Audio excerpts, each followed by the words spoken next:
Hey there YouTubers, my name is Eric Gutierrez, as always TheBitPlayer. Today's episode will be a follow-up episode to the Donkey Kong Country video I just did, focusing on Donkey Kong Land. If you haven't seen the video on Donkey Kong Country, I'll put the link somewhere up here. If not, it'll be in the description down below. Now, Donkey Kong Land has a few similarities to Donkey Kong Country, but it has a lot of differences, and that's why I'm making this video today. Now, without wasting any more time, let's get started.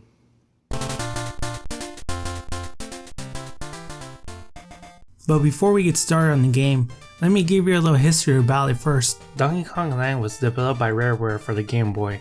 Released in 1995, the game is one of the few games to have a special yellow color cartridge, which will only be used by Pokemon Yellow and the sequel to the Donkey Kong Land games.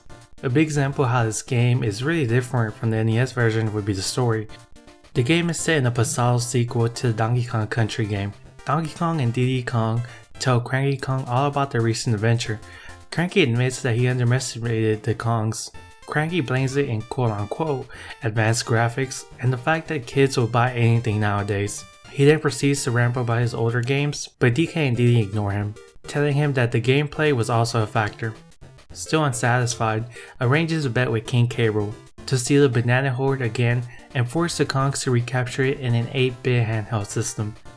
Donkey Kong and Diddy head out once again to get their precious horde back and to prove Cranky wrong. I think this is one of the most funny stories I've ever heard, with the way they break the fourth wall and stuff. The game is pretty much like the original Donkey Kong Country, a side-scrolling adventure playing as Donkey Kong and Diddy Kong, who both play the same in DKC. A big difference is that only one Kong can be seen on screen at a time, like in DKC on the Game Boy Color. Due to the limitation of the system, you are accompanied by only Rambi the Rhinoceros and Expresso the Ostrich. Sure, it does suck for Willy the Frog, Enguarde the Swordfish, and Squawk the Parrot. But hey, what's pretty cool is that you can actually ride the animal buddies instead of just becoming them like in the Game Boy Color version. The levels on Donkey Kong Land are entirely different from the NES counterpart.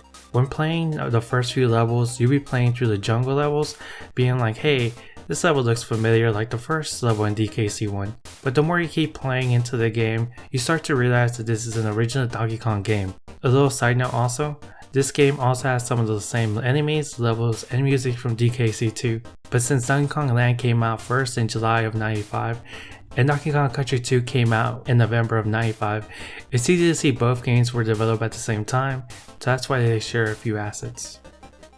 Graphically, of course, it doesn't compare one bit to the NES version, but comparing it to the Game Boy Color version, it looks a little bit of a downgrade. My biggest thing is that since it's all black and white, it's really hard to see any of the details in the game. The music in this game borrows a lot from the Donkey Kong Country series and remixes them for the Game Boy. Besides the remixes of the song, the game also has its own original soundtrack, which I honestly kinda enjoyed listening to while playing. While none of these really stood out to me like Aquatic Ambience, there's still some really good tracks to listen to. I think the game is pretty long for a Game Boy game. While it doesn't have as much levels as DKC, DKL has 4 worlds and 34 levels. Each world has a theme for the background, although it's really hard to tell sometimes what exactly is in the background. Since this game only has 4 levels, that means that there are only 4 bosses in this game. And when it comes to bosses, half of them are just as big as a joke as the first one, but I mean half of the bosses suck. One is a bunch of stingrays attacking you one at a time, and all you have to do is jump on them. Another one is a mole that comes out from 3 holes, and all you have to do is just dodge the projectile and jump on it.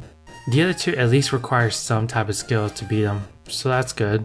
Just as a fair warning, this game can have a difficulty spike like in DKC.